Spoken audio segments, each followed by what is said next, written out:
Welcome to the Psychedelic Passage podcast. My name is Nguyen. I'm joined here by my co-host, Nick Levich. Thanks for joining us again this week. It's been really amazing just to watch our listening community grow. I have a sense, and as we record these episodes, it really feels like we're talking directly to a crowd or an audience. And I hope that folks feel that intimate nature of how we hold these podcasts, which are, just two best friends just talking passionately, maybe ranting. Very sometimes. Little planning goes into these. For sure. But also, I think you can feel our care and our passion. And so it's just great to be here with you for another week.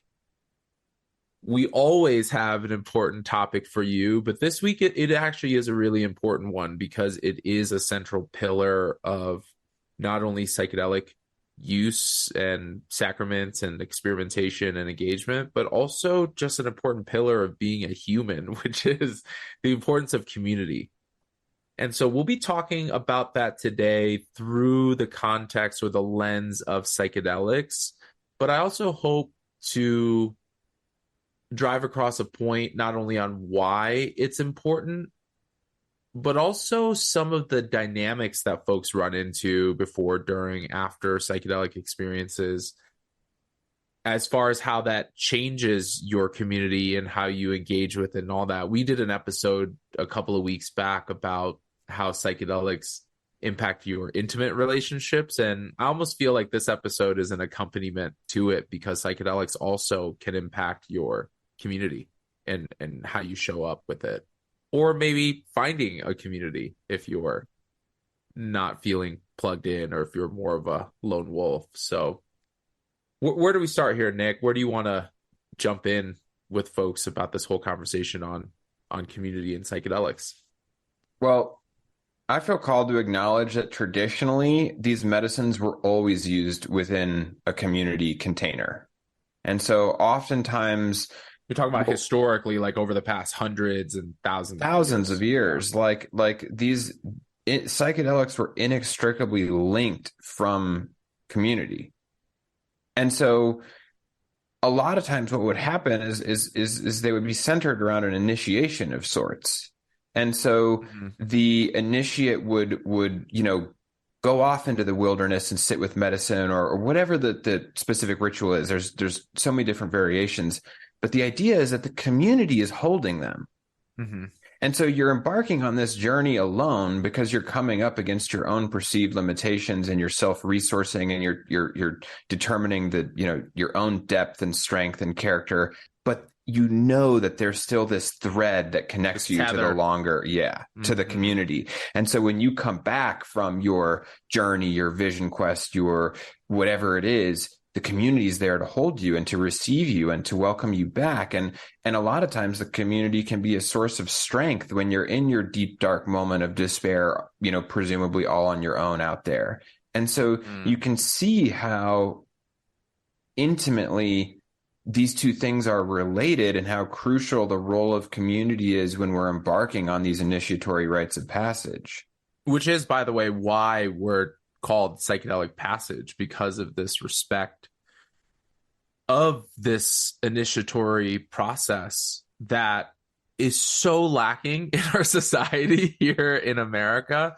And psychedelics become defaulted as to a pathway of these rites of passage. And we hear journeyers say this, right? They're like, oh, I'm like actually stepping into my true sense of self now. Mm-hmm. And by the way, I've seen that across all ages. I've seen people go through initiatory processes into being an elder in their 80s.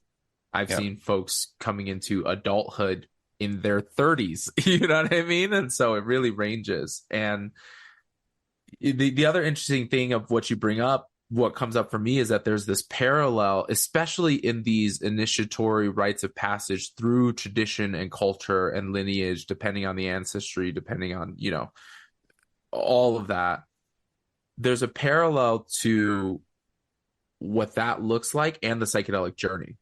And especially if you're using psychedelics as a sacrament, as a part of that. But, if you're looking at traditional cultures that engage with psychedelics as a sacrament, there usually were elders, or there usually were a council, or maybe somebody in your family had, a lineage as a medicine keeper and a holder. And so these things were just embedded into society and culture, as you've heard us say on past episodes. And then when you take it to the concept you're talking about, which that psychedelics can serve as these initiatory rites of passage, you can see quickly how our community structures and society works very differently here in America. And so how then do we account for that? How then do we create a sense of community and things like that? Because look, like psychedelics, you probably were not talking about it as a child, adolescent, or a teen in any meaningful way besides other than dare. Yeah, drug propaganda. Exactly.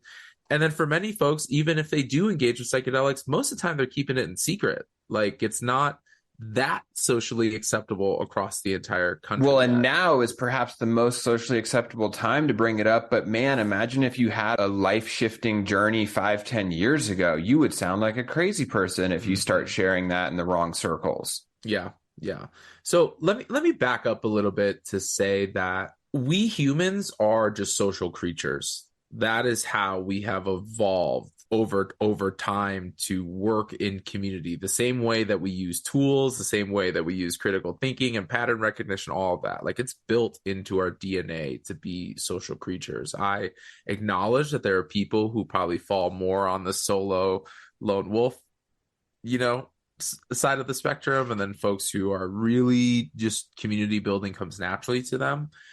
But it's tied to our human experience. It's tied to mental health. It's tied to fulfillment. It's tied to a sense of belonging. And I just acknowledge we're talking about psychedelics and the importance of community, but I just know how much that's lacking in our society nowadays. Community, even without psychedelics, is powerful and healing and important. And so look at this pandemic that we've been through in the past couple of years and what that did to folks in isolation and community and like all of that stuff. And so I just know that it's hard, but we'll be talking about this in the context on why it matters in the psychedelic world. For sure. Yeah. So as a part of that, you can see then how psychedelics are so related and empowered by community. And so I want to talk through a little bit on the reasons behind that. I think the first thing that you and I always say, and maybe you can go into this a little further, is to never do the work in a vacuum. And so can you explain that to folks a little bit on what we mean when we say that? Yeah, I think it's really easy to feel like you're going crazy when you're just in a place of isolation, moving through a process, whatever that process is. It's really, really easy to feel like you're losing your marbles if you don't have someone there to say, you know what, this is okay. This is a normal part of the process. This is to be expected after a powerful journey like that. And hey, maybe I've even been there myself. And just to know that you're not alone in what it is that you're going through can be so, so, so helpful. Mm-hmm. Because when we think we're alone and we're unique and we're different and we're isolated in whatever it is that we're experiencing, it makes it so much harder. Mm-hmm. Mm-hmm. Yeah, with psychedelic experiences, particularly, just even knowing that what you went through is okay, if whether it's challenging or beautiful or blissful or terrible, likely there's somebody else who's been through something similar to that. And that's a lot of weight to carry, especially if you go through a significant psychedelic experience and you feel like I have no outlet, nobody's going to understand. So then what do? We then bottle it up and we bury it. Or pretend it didn't happen. It's not real. We dismiss it. We invalidate it. And that's a lot of weight to carry. Have you ever held a secret that you just cannot hold? And you're like, and then the multiplier effect is that it's a life-changing secret. Right. So one of the, potentially most significant life events short of like marriage, childbirth, like, whatever the key milestones are, and you can't share it with anyone Yeah. Yeah. or don't feel comfortable sharing it with anyone. Hmm. That is a challenging place to be. And our hope is that as you listen to this episode, you understand why doing that is actually not that helpful, and that there are alternatives that are significantly healthier and will rapidly accelerate the pace at which you can Yeah. integrate and implement the changes that you Yeah. seek here. Twofold. If you're a person where you're hearing what we're saying and you're like, oh, that's me, this is a call to you to, consider finding some community. The other part of this is we'll talk a little bit more tangibly on what that, might look like. I think the other benefit of not doing this work in secret or in a vacuum or solo is that, I have this effect all the time where if I keep it all internal and I don't have a good backboard to, spring things off of, or a second opinion or something, Mirror. yeah, things get all kind of, I'm like in an echo chamber, and it's hard to tell what things are valid versus useful versus not, in my own processing of psychedelic experiences.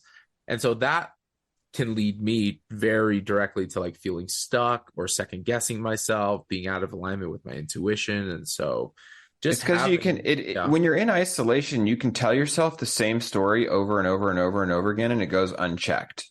Mm-hmm. And when you share that story with someone else, you then have a check against it, a check of reasonableness, a Mm-hmm. potential ability to question it or to poke a hole in it or to challenge it. And that can actually be very healthy if it's done in a constructive way. So I think what I see with folks, kind of two outcomes.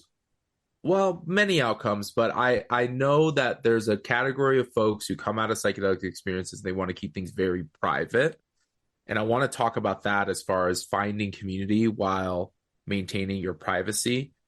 The other broad category that I see are people who have psychedelic experiences and they want to like shout it from the rooftops and they want to tell everybody, but they also don't have healthy ways of engaging in community beyond this, what one of my clients calls proselytizing, like, Yeah. preaching the good word of psychedelics. And so let's get into that a little bit. I mean, Uh, those are two extremes. yeah, and They're, a lot of folks in the middle for yeah. sure, and quite a spectrum of your needs. But that's probably where it starts. Like, what are my needs here? And when I think about psychedelic, well, when I think about community, but particularly around psychedelic support systems, I think about things in concentric circles. And obviously, we have this term social circles. It depends on your needs and what concentric circle or social circle can fulfill that. So, like, if I need a personal deep dive into a particular section or content or thing of a psychedelic ceremony that I recently had, I get to decide whether I go to a best friend or a confidant, or if that's better served in an integration circle with 50 strangers or in another community or another sense. So when I think about these concentric circles, there are your immediate supporters. That may be your facilitator, that may be your, spouse, partner, best friend, emergency contact, family member, something like that. And then I zoom out and I'm like, okay, who's my immediate support around that? And usually that's like 5, 6 people who are maybe a part of your larger circle, and maybe they don't know as much of the intimate content and material of your psychedelic experience, but they know that you had one and they know that it was what it was, and they maybe just have an idea of your status right now, whether it's challenging, difficult, you need space, you need community, you need care. And then you can move out from there along these concentric circles depending on your needs. Like, you might just need to be in social settings of like-minded people who get psychedelics, but maybe you're not actively working on integration or whatnot as well. And so a little bit of a choose your own adventure, but I think it's important to really think about like who are within your close community, who's within your larger social network, who are your immediate supporters, what roles do each of these play? You know, a huge mistake, not a mistake, but a thing that a lot of people don't account for. This falls back to our intimate relationship conversation, but some folks may not want their spouse or their partner to be their primary supporter through psychedelic experiences. And some folks will like really greatly benefit from that. And Yep. so you have a lot of options here. Would you add anything to my little rant here? Well, one thing that I think is really important is, at least from my perspective, community doesn't just mean the person. It also speaks to their capacity or lack thereof to hold whatever it is that you need support around. Mm-hmm. And so I often share this with clients that I work with, is like, if you feel called to share your experience, please do, but be really mindful of who you're choosing to share it with, because if they can't hold it, it often does more harm than good. And so there's another layer to Mm-hmm. community here, which is Mm-hmm. like, just having another human isn't enough. Is that human, are they emotionally, mentally, and spiritually mature enough to hold what you're about to share with them? Do they have the capacity? Exactly. Mm-hmm. And so it's not enough to just have a person, right? Because think about something like soliciting advice, right? It's really easy to take advice from someone who has the result that you want.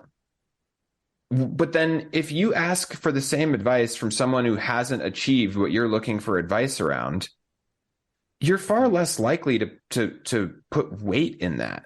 And Mm-hmm. so the same thing goes here, is like, how adept are they at handling what it is that you need support around? Yeah. Are they projecting onto you their own fears, concerns, limitation, biases, or are they seeing you and normalizing and validating and just witnessing your process in a non-judgmental way? I'm thinking of one client in particular where they're like, I'm really close to my brother, but we don't have these conversations. We don't have Right. these conversations about, our traumas and dramas and demons and, whatever. And I'm like, Right. And okay, so well, yeah. and so that person plays a role in community, but it's not going to satisfy all your needs. And so that's maybe one of the concentric circles that you were talking about, but it's Mm-hmm. not the right circle to deposit certain things into. Mm-hmm. Or how about you're one of those folks who knows a lot of people, you're a social butterfly, but maybe you don't have a lot of core people in your life. Like you might have 20 really solid relationships, 50 really solid relationships, but none of them go into a level of depth that you need. And so a part of this is identifying what are my needs, what in my community is serving and fulfilling those needs, and also what's missing as well. Right. That kind of denotes to these two ends of the spectrum here about, okay, I also see many clients like this where they have a yearning for friendship or connection, or they know that they're, naturally isolating and whatnot. They're like, I want to like go out and make friends and just be, and probably maybe feel like they have a lot of barriers in between then and there. And I know that that can be extremely uncomfortable for folks, but that's all Yeah. good content for learning and for growth. Like those can be great teachers to even realize, oh, I need community and now I got to go out and build it. You were about to say something. Well, that's the dynamic that I see the most often, is within 0 to 48 hours after the journey, the journeyer goes, man, I don't know that I have anyone in my life I can share this with. Like, no one will get me. No one will understand what it is that I have to share.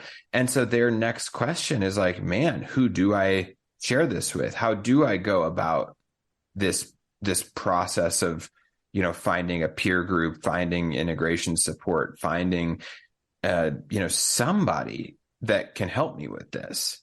Yeah. Or uh, a version of what you're saying.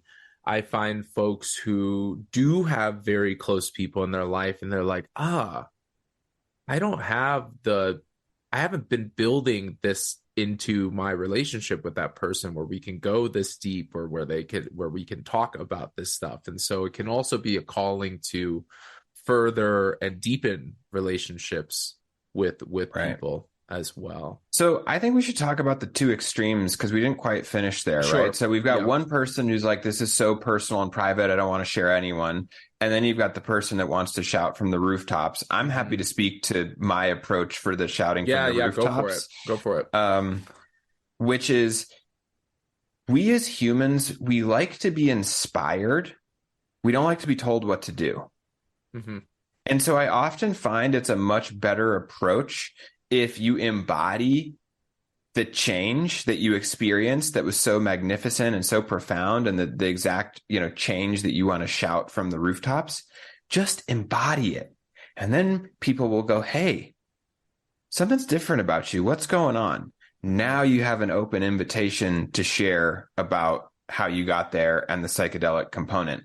But shouting from the rooftops is a lot of like the telling people what to do energy, which oftentimes doesn't land the same way. And so I find if we can reorient towards inspiring others as opposed to telling them what to do, it's a much better outlet for the desire to like spread the good word, so to speak. Yeah, totally agree. And I'll also add, it's related to what you said before about people's capacity to hold this content. And I also will add their perspectives and opinions on it, where psychedelics are really polarizing. Substance use in general is very polarizing. There's political components, there's religious and belief components to it. Like this can be divisive. You bring this up at a dinner party thinking, oh, like everyone's going to be excited about this. And then you got half the table pissed off that you're some drug user or whatever, And so you got to be really thoughtful as well around that. And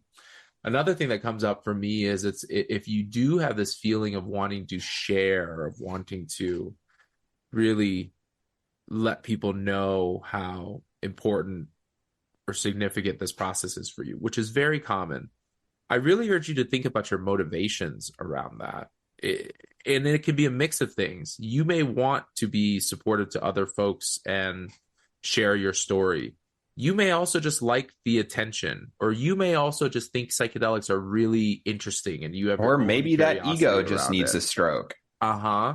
Maybe you do are maybe you do feel this need to just be acknowledged and seen and validated. I'm not saying any of these things are wrong, but the clearer you are with it, then the more you can fulfill and meet that need. And so if you're wanting to just share your story and have some people listen to you, then maybe a larger integration group is helpful.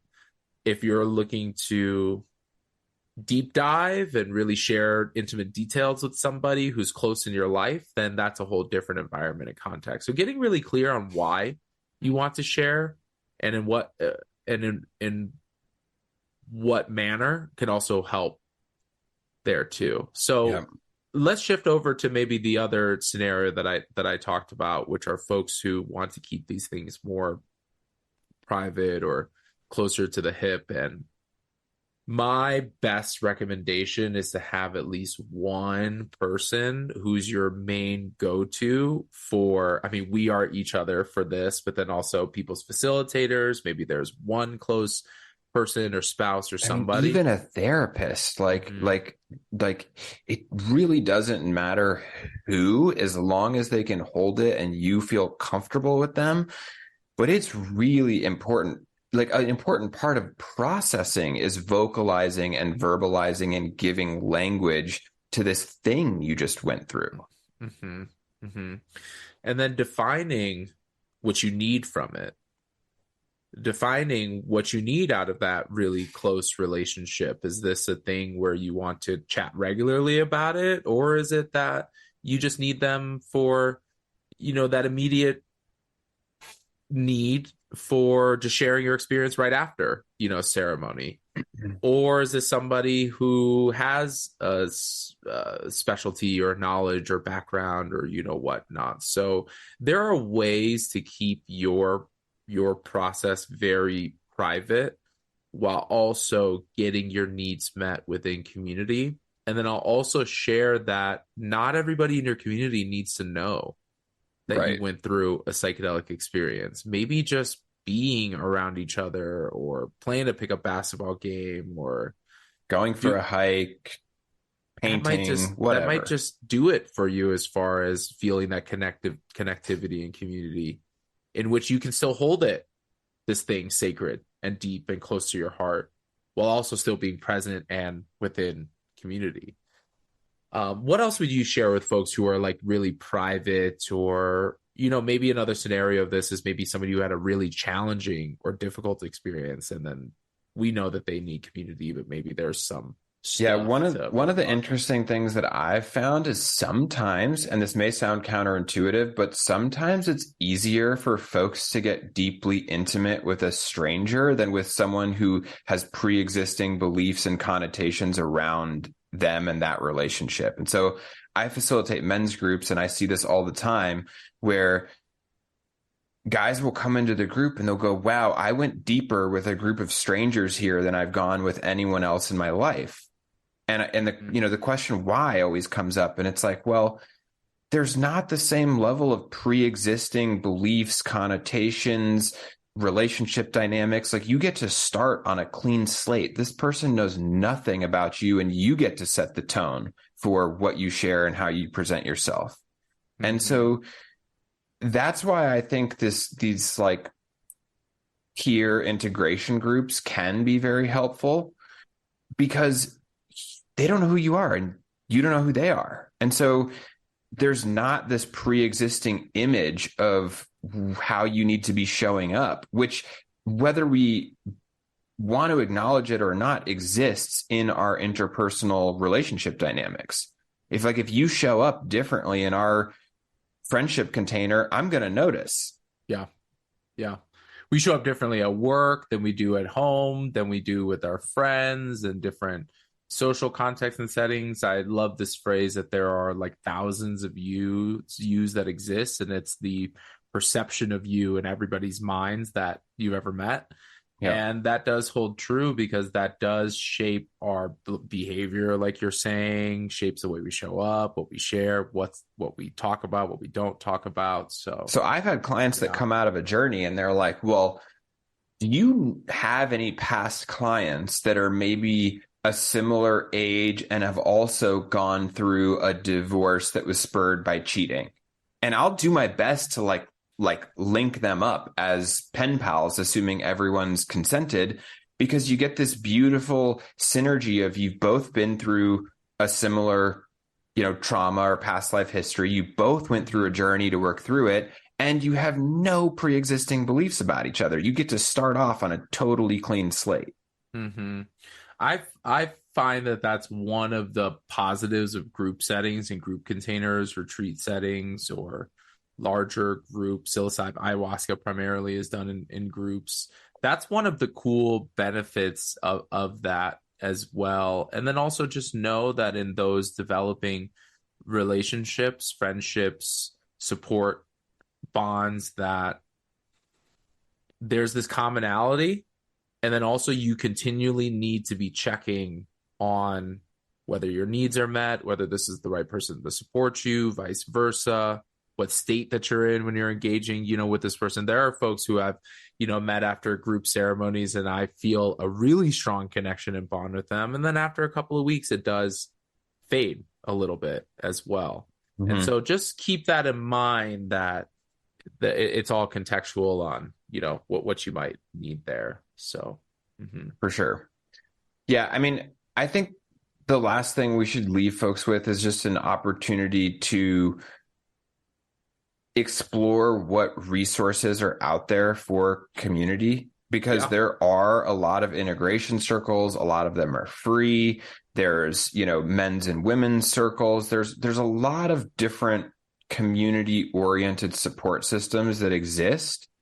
And so just know that whatever you're looking for is out there. But step one, and we talk about this all the time, is to be clear on what kind of support you're seeking.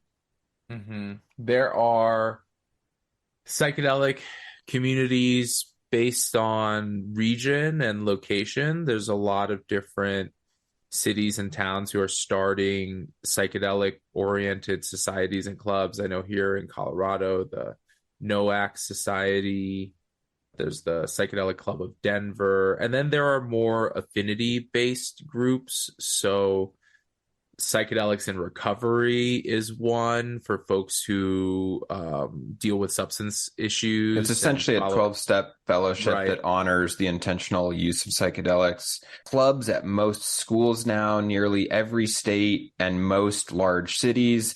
There's also just communities that exist out there that's their main driver, if you will. Like I think about the empathic health community and a couple of these other Yeah. centered around getting groups of psychedelic curious or interested people together. Yeah, Heroic Hearts Project, they are more oriented and focused around veteran services, but they also have community initiatives there. I think about autisticpsychedelic.com, which is focused on a psychedelic community focused on autism. There's a few others. I'm actually pulling up a list here as well. And you may not want to find an affinity based group and whatnot. We're just using this as examples to just show where the progression of community initiatives are. There's And we'll see yeah, more come online. yeah. Like there's only gonna be more. Yeah, my really good friend has started Asian Psychedelic Collective. There are a number of, BIPOC groups. Ancestor Project does a number of these. And so it's really cool to see that there's more community initiatives. TAM integration, they also do integration support weekly. Altered States integration ran by some of my friends. They do some really great work I as mean, we've well. even seen groups emerge on Telegram, Signal, Facebook. Like there's also digital community offerings. Like, and so this is what we mean about there's all these things that exist, and you need to choose kind of whether you'd benefit from in-person intimate or large group sharing or digital is preferable. Like it's all available. It's just you have to get clear on what those concentric circles of community that you're seeking are. Mm-hmm. Mm-hmm. And also where this ebbs and flows, right? So when I'm coming out of a psychedelic experience, immediately I'm like, I'm going to take some time to myself. And then usually after a couple of days and a couple of weeks, I'm like, okay, I need to emerge back into community. It's actually great because I'm wearing a Zendo Project shirt, Yeah. as you saw. And that's one of my most favorite and near and dear communities in the psychedelic and harm reduction support space. And so you have to, though, go out and seek this. It's so important. Yeah, it doesn't fall in your lap. Yeah, you can sit all day and talk about, oh, I need community and I need connection and I would thrive and all of that. And you can just sit there and do nothing, or you can take a step, which I know is a courageous step. I know it's got a whole bunch of stuff to put yourself out there. Exactly. It comes along with putting yourself out there. And for a lot of folks that are coming to a journey, they're coming because they have an issue that's preventing them from doing that. Mm-hmm. And I've seen this with clients where they've acknowledged their isolation and then they come out of a journey and they don't want to be isolated anymore, but they're scared to take that first step. And I don't blame them. It's a new way of doing things. Yeah. Yeah. So I see a world where there's going to be all types of different society. There's probably going to be the soccer mom psychedelic club. I want to see more community around folks with disabilities and accessibility needs. And we're starting to see more folks who are engaging in psychedelic services like that. So it's a really, really exciting space where 20 years ago, we did have to do all of this in secret.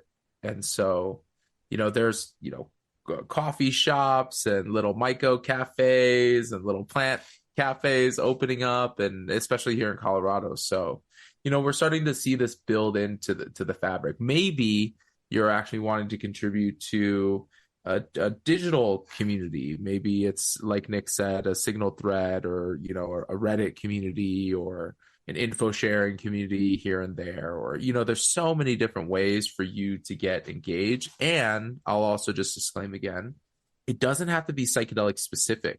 Right. You may just think like, oh, I'm just going to go to a pottery class once a week, or I'm going to go to a cycling class 3 times a week. And that's my sense of getting back out there and getting into communities. So whatever floats your boat in that in that area. Connection. That's the key here. So you gotta cultivate a form of connection. Yeah, people talk about what are some of the ways to make the effect and benefit and meaning of psychedelic experiences last.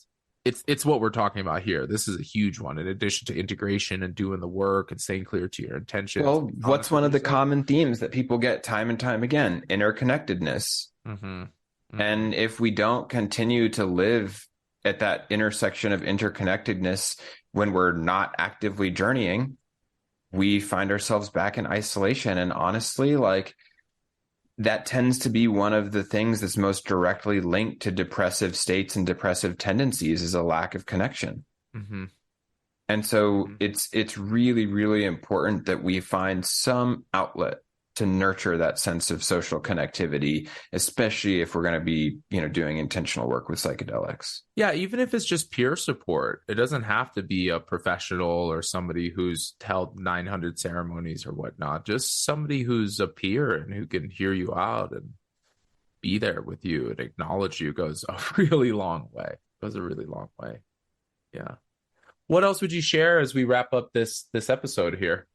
Well, for anyone that listened to the spiritual emergence versus emergency episode, this is the antidote.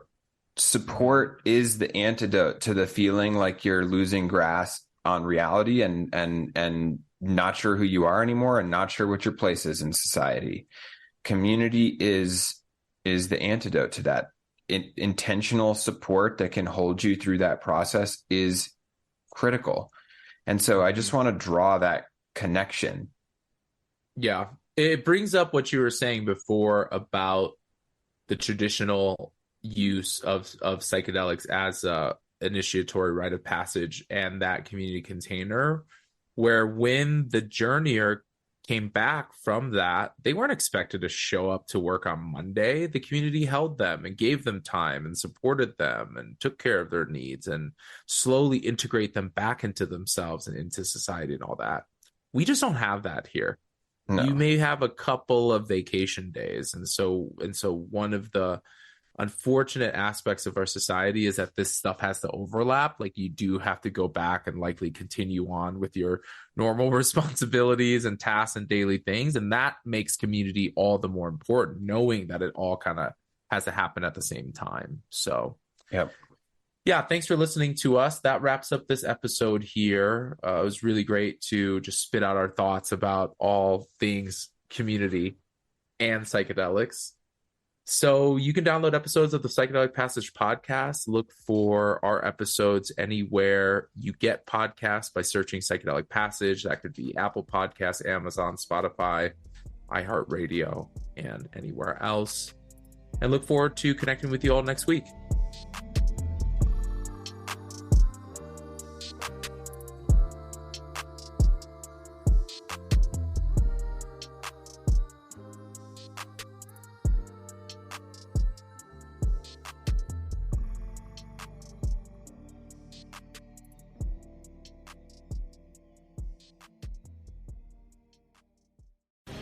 The opinions expressed on this CannabisRadio.com program are those of the guests and hosts and do not necessarily reflect those of the staff and management of CannabisRadio.com.